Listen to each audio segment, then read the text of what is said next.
आज हम केशव दास की रामचंद्रिका रचना के अंतर्गत पंचवटी वर्णन का अध्ययन करेंगे। पंचवटी वन वर्णन। इससे पहले हम केशव दास जी का जीवन वृत्तांत एवं उनका कृतित्व अर्थात उनकी रचनाओं के बारे में थोड़ी सी जानकारी। सबसे पहले केशव दास जी का जन्म। केशव दास जी का जन्म 1560 ईस्वी में हुआ और उनकी मृत्यु 1617 ईस्वी में हुई और वे जाति से सनाड्य ब्राह्मण थे। उनके पिता का नाम काशीनाथ था और वो ओरछा में रहने वाले थे। ओरछा में अपना काफ़ी समय उन्होंने बिताया। तो केशव दास स्वयं ओरछा नरेश महाराज राम सिंह के भाई इंद्रजीत सिंह के दरबारी कवि और उनके गुरु थे और उनके दरबार में मंत्री रहे। इंद्रजीत सिंह की ओर से इन्हें 21 गांव मिले हुए थे। केशवदास जी संस्कृत के अच्छे ज्ञाता और उद्भट विद्वान थे। उनके कुल में भी संस्कृत का ही प्रचार प्रसार था। नौकर चाकर आदि सेवक जो भी थे वो सारे के सारे संस्कृत भाषा बोलते थे। उनके कुल अर्थात उनके परिवार में उनके वंश में भी संस्कृत छोड़ हिंदी भाषा में कविता करना उन्हें इतना अपमानजनक लगा कि उन्होंने लिखा कि भाषा बोलन जानहि जिनके कुल के दास, तीन भाषा कविता करी जड़मति केशव दास। कि जिस भाषा को उनके परिवार में उनके वंश में जितने भी लोग सेवक या दास के रूप में आए, नौकर चाकर थे, कि वो ये हिंदी भाषा नहीं बोलते थे। तीन भाषा कविता करी जड़मति केशव दास, अर्थात कि केशव दास कितना मूर्ख है कि तुमने उस भाषा में कविता रची लिखी। तो इस प्रकार से अपने आप को अपमानित भी समझते थे। लेकिन दरबारी कवि थे, तो दरबारी कवि होने के कारण उनको इस भाषा में कविता रचना करनी पड़ी। तो संवत 1608 के लगभग जहांगीर ने ओरछा का राज्य वीर सिंह देव को दे दिया था। तो इसलिए उन्होंने वीर सिंह देव चरित भी लिखा।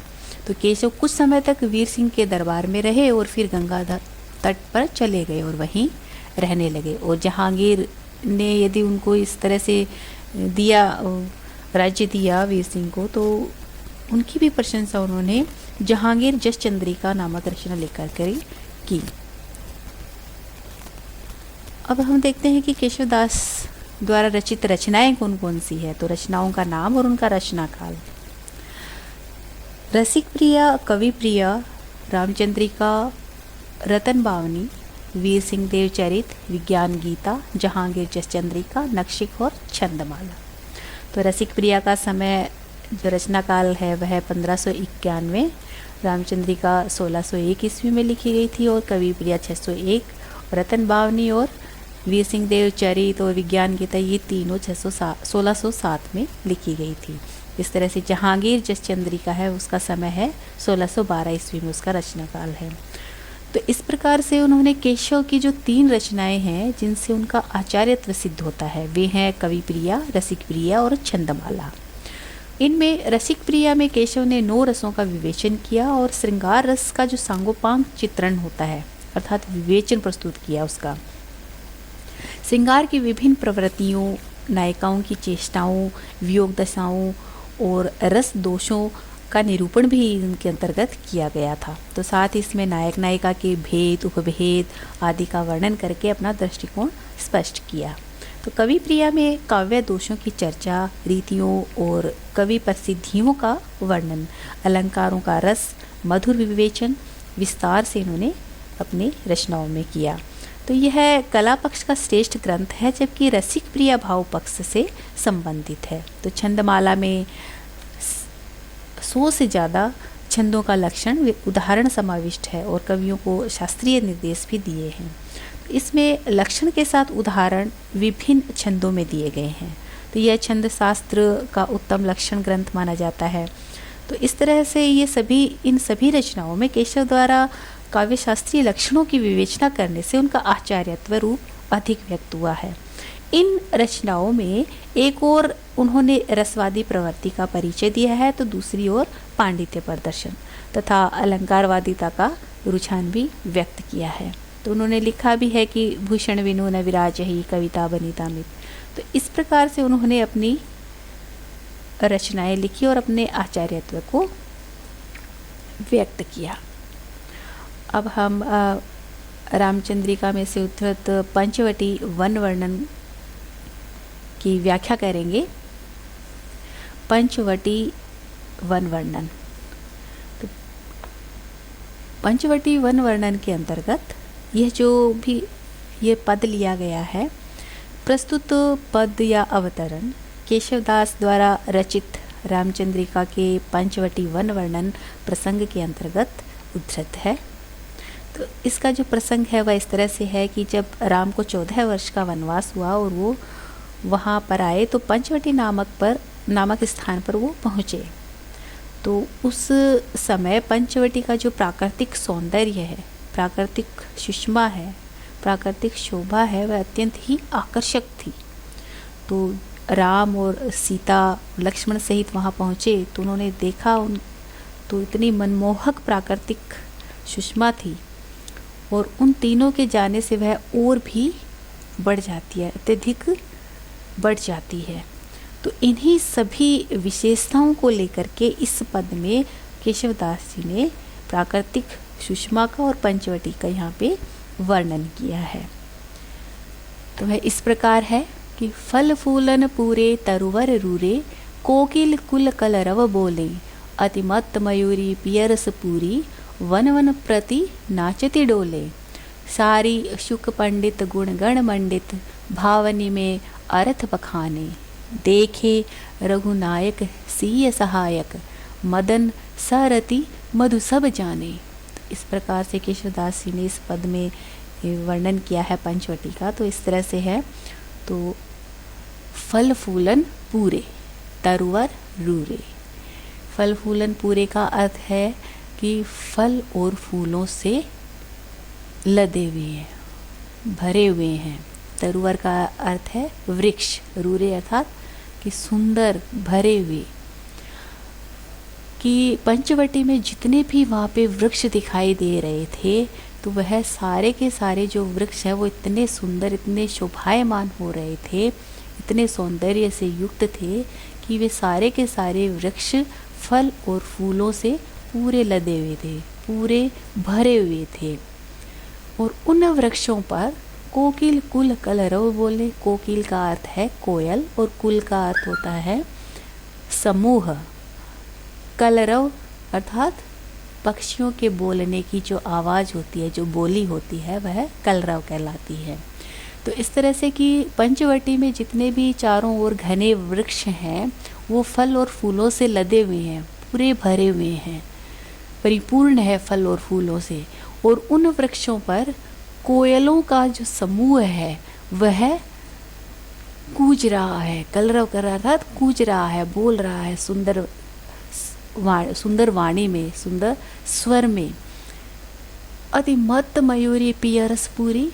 तो मत्त का अर्थ है यहाँ पे मदमस्त हो करके, अति का अर्थ है अत्यधिक, मयूरी का अर्थ है मोरनी, और पियरस अर्थात दाम्पत्य रस या प्रिय के आनंद से परिपूर्ण हो करके, आनंदित हो करके।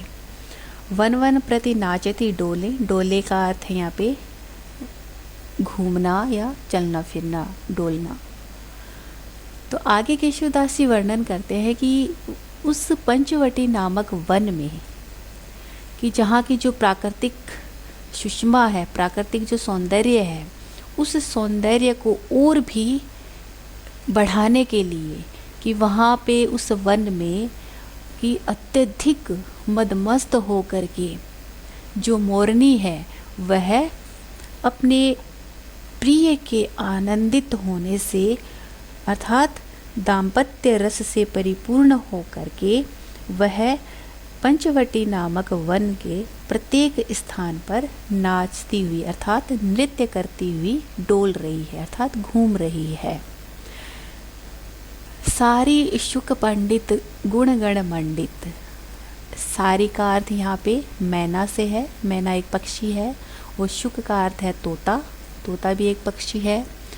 गुण गण मंडित, मंडित अर्थात युक्त, गुण जो वहाँ पे पंचवटी नामक स्थान है,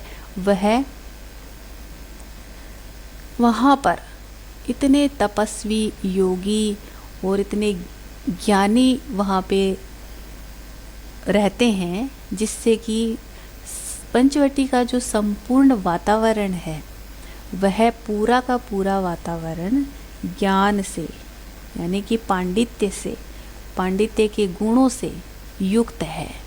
अर्थात इस तरह के वातावरण में रहते हुए वहाँ के जो पशु और पक्षी हैं वह भी उन ज्ञानपूर्ण बातों को सुनकर के, उनके उच्चारण को सुनकर के वह भी अनुकरण करते हैं, अर्थात उनके स्वरों का, उनकी वाणी का अनुकरण करते हैं। तो पंचवटी में मैना और तोता मानवीय वाणियों का अनुकरण कर रहे हैं। अर्थात कहा भी गया है कि भर्तृहरि नीति शतक में एक श्लोक आया है कि सत्संगति कथय किम न करोति पुंसाम। अर्थात कि जो सत्जन होते हैं, सत्संगत जो होती है, कि उसमें यदि कोई रहता है तो उसका जो असर होता है, प्रभाव होता है, कि उसका प्रभाव आना जरूरी हो जाता है। अर्थात कि सत्संगत में रहने से उसी रंग में रंग जाते हैं। तो इसलिए पंचवटी में जो मैना और तोता है, उन वृक्षों पे बैठे बैठे मानवीय वाणी की, अर्थात कि वहाँ पे जितने भी पंडित हैं वो ज्ञान से युक्त जो बातें करते हैं, ज्ञान को प्रसार और प्रचारित करते हैं, उन गुणों को वह तोता और मैना भी अनुकरण करते हुए मानवीय गुणों से शोभायमान हो रहे हैं। भावनी में अर्थ बखाने, अर्थात कि वो अनुकरण करने वाले जितने भी शब्द हैं उनमें व्याप्त जो भी भाव हैं, उन भावों के सहित अर्थ का भी वह बखान कर रहे हैं, अर्थात वर्णन कर रहे हैं।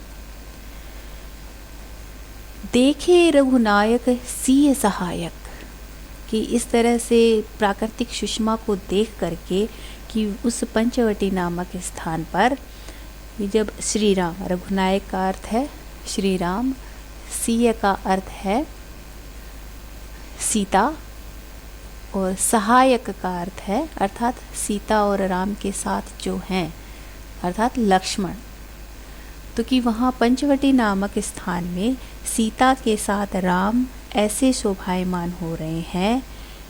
मदन सुरति मधु सब जाने, यहाँ पे मदन का अर्थ है कामदेव, सरति का अर्थ है कामदेव की पत्नी रति, और मधु का अर्थ सामान्य रूप से तो यहाँ पे बसंत लिया जाता है, लेकिन मदन सरति अर्थात कि मदन यदि श्री राम का रूपक है और सरति यदि कामदेव की पत्नी रति अर्थात सीता का जो रूपक है, तो उसी रूपक के संदर्भ में मधु अर्थात बसंत, तो बसंत का रूपक यहाँ पर लक्ष्मण के लिए कहा गया है।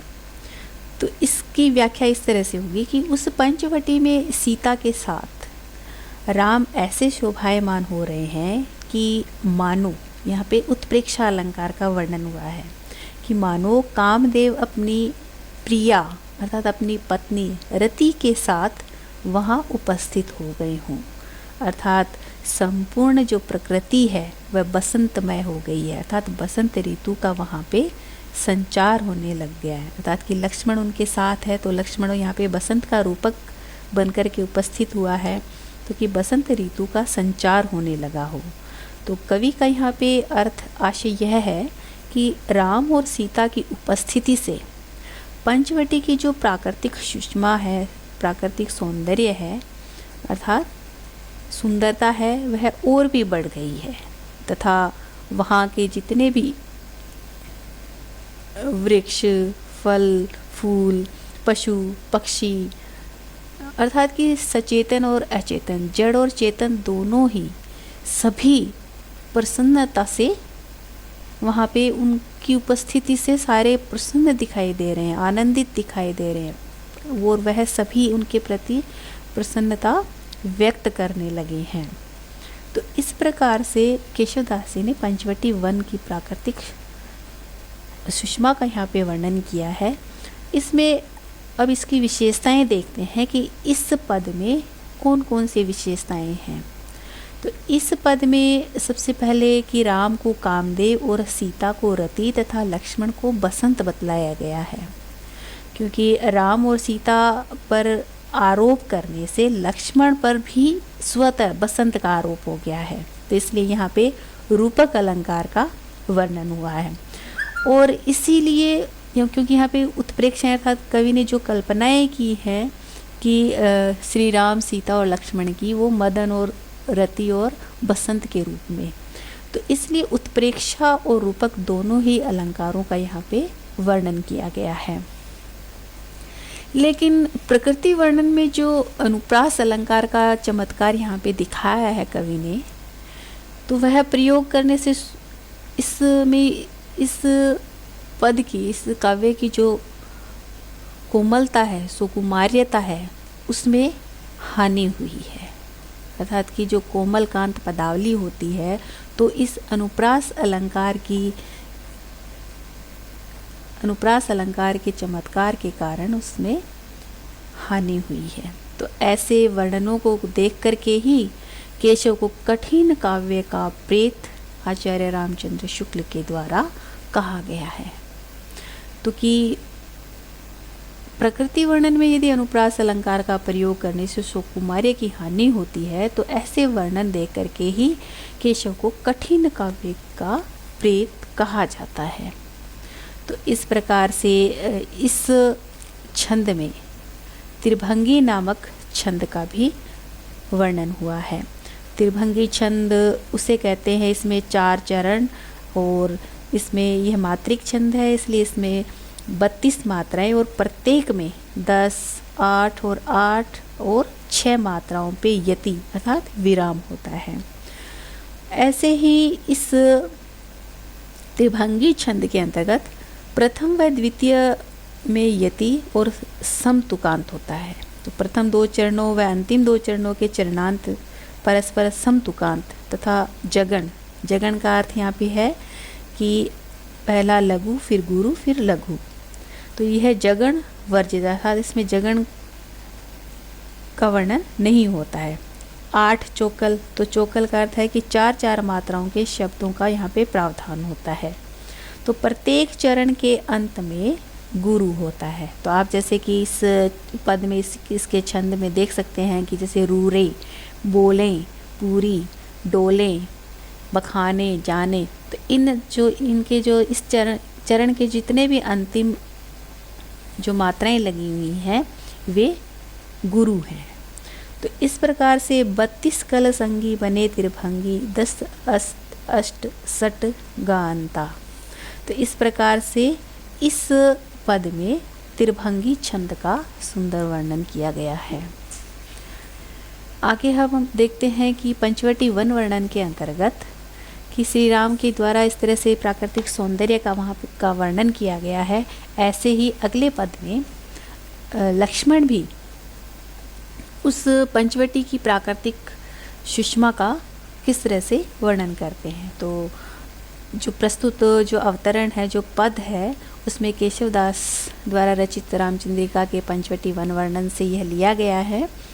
तो लक्ष्मण पंचवटी की प्राकृतिक सुषमा का वर्णन करते हैं और उस पंचवटी की जो प्राकृतिक सुषमा है, उस सुषमा का वर्णन करते हुए उसकी जो तुलना है वह शिव भगवान अर्थात शिव जी से करते हैं।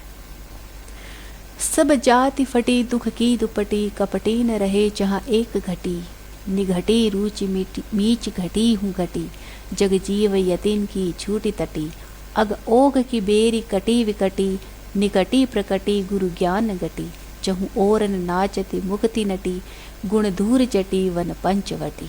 तो इस प्रकार से लक्ष्मण कहते हैं कि सब जाति फटी दुख की दुपटी। दुपट्टी का अर्थ यहाँ पे चादर होता है कि वस्त्र ओढ़ने का जो वस्त्र होता है या चादर। जतिन का अर्थ होता है यति या जो तपस्वी होते हैं। और तटी एक समाधि की अवस्था होती है उसको कहा जाता है। ऐसे ही अघ ओघ जो शब्द आया है उसका अर्थ होता है पाप समूह या पाप राशि, और धूर जटी अर्थात धूर जटी है वह शिव का पर्यायवाची है। तो अब इसकी व्याख्या करते हैं कि लक्ष्मण कहते हैं सब जाति फटी दुख की दुपटी, कि प्रस्तुत अंश में शेषनाग के अवतार प्रभु राम के अनुज लक्ष्मण द्वारा पंचवटी की अनुपम प्राकृतिक सुषमा का मनोहारी मनोरम वर्णन किया जाता है। तो वह इस तरह से करते हैं कि जब राम लक्ष्मण और सीता वन गमन के दौरान जब पंचवटी नामक स्थान पर पहुंचते हैं तो वहाँ का जो प्राकृतिक सौंदर्य है वह इतना मनोरम इतना मन भावन होता है कि तीनों वनवासियों की संपूर्ण थकान व कष्ट क्षण भर में अर्थात पल भर में दूर हो गई हो। तो इस प्रकार से लक्ष्मण जी ने वहाँ की जो प्राकृतिक सुषमा है उसकी तुलना भगवान शिव शंकर से की है। तो वे कहते हैं कि जिस प्रकार भगवान शंकर के दर्शन पाकर के मनुष्य के सारे दुख तुरंत अर्थात तत्काल दूर हो जाते हैं, तो उसी प्रकार पंचवटी में आते ही यहाँ के प्राकृतिक सौंदर्य को देख करके ऐसा लगता है जैसे संपूर्ण दुखों की जो चादर है, कि संपूर्ण रुखों रूपी जो चादर है वह फट गई है, अर्थात सभी प्रकार के कष्ट हैं वो समाप्त हो गए हैं, दूर हो गए हैं। तो यहाँ पर आते ही कपटी न रहे जहाँ एक घटी, कि यहाँ पर आते ही प्राणी का मन पूरी तरह से शुद्ध अर्थात कपटी नहीं रहता है, शुद्ध पवित्र और निर्मल हो जाता है। उसके मन में व्याप्त संपूर्ण जो सांसारिक विकार होते हैं, विषय वासनाएं जो होती हैं, उन सभी का शमन हो जाता है अर्थात नष्ट हो जाती हैं। यानी कि एक पल में ही कोई भी व्यक्ति यदि वहाँ आ जाता है तो वह कपटी ना रह करके एक पवित्र पावन शुद्ध मन वाला हो जाता है। उसके मन का जो छल कपट है वह पल भर में ही दूर हो जाता है, मिट जाता है। तो यहाँ पे आते ही मानव का मन एकदम शुद्ध और निर्मल हो जाता है। मन का जो सारा मैल छल कपट है वह सब दूर हो जाता है। तो मनुष्य यहाँ एक घड़ी भी यानी कि जो कपटी मनुष्य होता है वह एक पल भी यहाँ पे नहीं रह सकता है, नहीं टिक सकता है। अगली पंक्ति है निघटी रुचि मीच घटी हूँ घटी जगजीव यतीन की छूटी तटी। तो इन पंक्तियों में कवि केशवदास कहते हैं कि शिवजी के दर्शन पाने से मनुष्य जिस प्रकार मुक्ति की कामना छोड़ देता है। निघटी रुचि मीच, रुचि का अर्थ कामना या इच्छा, मीच अर्थात मृत्यु, कि शिवजी के दर्शन पाने से मनुष्य जिस प्रकार मुक्ति की कामना छोड़ देता है, ब्रह्मा का साक्षात्कार करने के लिए जो समाधिस्थ होने की जो अभिलाषा नहीं करता है, यतिन की छूटी तटी अर्थात कि जो यति लोग होते हैं, जो योगी लोग होते हैं और वो जो समाधिस्थ अवस्था में होते हैं, तो कि इस स्थान पर आकर के कि वह ब्रह्म का जो साक्षात्कार करने के लिए उनकी जो समाधि अवस्था होती है उस अवस्था को भी वो भूल जाते हैं, छूट जाती है। तो उसी प्रकार यहाँ पंचवटी के पवित्र परिवेश में आकर के मानव की जो मृत्यु के प्रति जो रुचि है वह भी घट जाती है, अर्थात मोक्ष की जो कामना होती है वह मिट जाती है। तो यति लोगों की समाधि अवस्था भी यहाँ पे छूट जाती है। तो इसका आशय यह है कि पंचवटी के जो प्राकृतिक सौंदर्य को देख करके मानव की सभी भौतिक एवं आध्यात्मिक जो कामनाएं होती हैं, इच्छाएं होती हैं, वह सारी लुप्त हो जाती हैं, मिट जाती हैं और उसके मन को परम शांति प्राप्त होती है। अर्थात हम इसका अर्थ इस तरह से भी कर सकते हैं कि भगवान शंकर के दर्शन पाने के पश्चात जैसे मनुष्य मोक्ष की कामना छोड़ देता है और वह ब्रह्म का साक्षात्कार करने के लिए समाधिस्थ होने की जो इच्छा है वह नहीं रहती है, तो उसी प्रकार पंचवटी के पावन परिवेश में, पवित्र परिवेश में, पवित्र वातावरण में आकर मानव जीने की जो तमन्ना रखता है और मरने से डरने लगता है, तो यहाँ तक कि तपस्वियों और यतियों की जो समाधि अवस्था भी छूट जाती है। अर्थात पंचवटी के जो प्राकृतिक सौंदर्य को देख करके मानव की सभी भौतिक और आध्यात्मिक कामनाएं तृप्त हो जाती हैं और उसके मन में असीम शांति प्राप्त होने लग जाती है। तो लक्ष्मण जी कहते हैं कि जैसे ही व्यक्ति पंचवटी में आता है वैसे ही मानव के पापों की बेड़ियां कट जाती हैं। अग ओघ की बेरी कटी विकटी। अग ओघ का अर्थ यहाँ पे पाप समूह है, पाप की राशि, पाप राशि। तो लक्ष्मण जी कहते हैं कि पंचवटी में आते ही बेरी अर्थात बेड़ियां कट जाती हैं। विकटी अर्थात कि जो विघ्न बाधाएं हैं, जो तो कहते हैं कि पंचवटी में आते ही मानव के पापों की बेड़ियां कट जाती हैं और शीघ्र ही भारी ज्ञान की गठरी प्रकट हो जाती है। कि निकट प्रकटी गुर ज्ञान गटी। गटी का अर्थ गठरी। गुर ज्ञान अर्थात कि भारी ज्ञान अर्थात महाज्ञान रूपी गठरी है, वह उसके पास में आकर के प्रकट हो जाती है। अर्थात कि मनुष्य के पापों की जो बेड़ियां हैं वह पल भर में कट जाती हैं और शीघ्र ही भारी ज्ञान की गठरी वहाँ पे प्रकट हो जाती है। अर्थात इसका आशय यह है कि पंचवटी में आने पर व्यक्ति पाप बंधनों से मुक्त हो जाता है तथा वह ज्ञान चेतना की ओर आकृष्ट हो जाता है, अर्थात महाज्ञानी बन जाता है। तो इस प्राकृतिक सौंदर्य में मुक्ति की बलवती इच्छा अर्थात जहूँ और न नाचती मुक्ति नटी, कि इस प्रकार से पंचवटी में इस प्राकृतिक सौंदर्य को देख करके मुक्ति की जो बलवती इच्छा रूपी जो नटी है, उस नटी के समान चारों ओर नाच रही है। अर्थात यहाँ का जो वातावरण है वह सब प्रकार की सांसारिक चिंता एवं तृष्णा से मुक्ति दिलाने वाला है। अर्थात कि मुक्ति नटी की जो मुक्ति रूपी जो नर्तकी है वह चारों ओर नाचती हुई दिखाई दे रही है। इस प्रकार इस पंचवटी में गुण धूर जटीवन पंचवटी, कि इस प्रकार से उस पंचवटी में ऐसे लगता है कि मानो शिव शंकर अर्थात भगवान शंकर के सभी गुण विद्यमान हों। यानी कि पंचवटी के सौंदर्य का शिव भगवान से यहाँ पे तुलना की गई है कि यह वन निश्चय ही महादेव के समान है। शिव दर्शन करने के उपरांत जिस प्रकार पाप नष्ट हो जाते हैं, शमित हो जाते हैं, ठीक उसी प्रकार की अनुभूति इस पंचवटी के प्राकृतिक सौंदर्य को देख करके होने लग जाती है। तो इस प्रकार से कि जिस प्रकार शिवजी के दर्शनों से मानव को सभी प्रकार के पापों से शांति मिल जाती है, मुक्ति पा लेता है, वैसे ही इस वन में अनुभूति होने लग जाती है। तो इस प्रकार से इस पद की जो विशेषताएं हैं वह इस तरह से हैं। इस पद में, इस छंद में भी अनुप्रास अलंकार का वर्णन हुआ है और यमक अलंकार का भी वर्णन किया गया है। रूपक अलंकार की भी छटा इसमें देखने को मिलती है और प्राकृतिक शोभा का वर्णन करने के लिए जो अनुप्रास का यहाँ पे प्रयोग किया गया है, जैसे पहली पंक्ति है कि सब जाति फटी दुख की दुपटी, कपटी न रहे जाए एक घटी।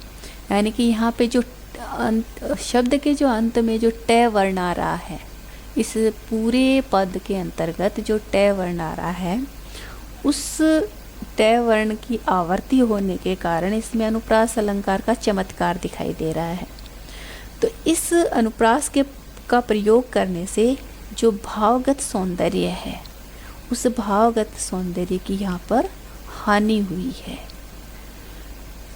और इसमें दुर्मिल छंद का वर्णन किया गया है जो चंद्रकला सवैया कहलाता है। इस छंद के प्रत्येक चरण में 8 सगण होते हैं और वह 12वें वर्ण पर यति होती है। तो इस प्रकार से इस छंद की गति यति की दृष्टि से यह